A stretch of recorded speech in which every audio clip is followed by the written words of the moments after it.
এইটা হচ্ছে গুলটে, আশা করি তোমরা সবাই জানো ওকে। আমি আজকে প্রায় 4 দিন আমি এসেছি বাড়িতে, আরও আজকে 2 দিন হলো আমাকে ভালো মতন করে ধরা দিচ্ছে।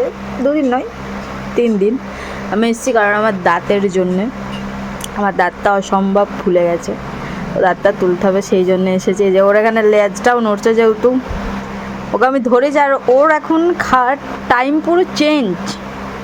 কেমন চেঞ্জ, মা ওকে দুপুরে 12টার সময় খেতে দেয়, আর রাত্রে বাবু খায় 9টার সময়, যেখানে আমি ওকে খেতে দিতাম 1টা, আর রাত্রে খেতে হচ্ছে 10টা।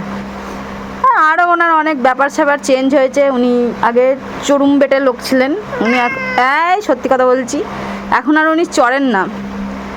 এখন উনি 12টা পর্যন্ত ঘুমান, ঘুম থেকে ওঠেন, উঠে খাওয়া দাওয়া করেন, একটুখানি বাইরে গিয়ে বসেন, আবার ঘুমান, রাত্রেও সেম। এখন উনি আর চড়ুম বেটে নেই, এই জন্য ওনার বিষয়ে কথা হচ্ছে বলে ওনার কথাবার্তা গায়ে লাগছে। কিন্তু কিছু করার নেই গুলটে, আমি তোমাকে সত্যি কথাই বলছি। তো সেটাই এবার, কারণ ওর এখন খাওয়ার টাইম হয়ে গেছে, অসম্ভব রেগে যাচ্ছে, আমি ওকে ধরেছি যাবে বলে এখন ইয়ে করছে। আচ্ছা যা যা, তো যাই হোক, এটাই বলার আর গুলটাকে দেখানোর ছিল যে কত বড় একটা বাঁদর হয়েছে, আর কত বড় একটা ছেলে হয়ে গেছে ও। আর ছোট ছেলে নেই, ছোট গুলটা নেই, অনেক বড় হয়ে গেছে। যাক।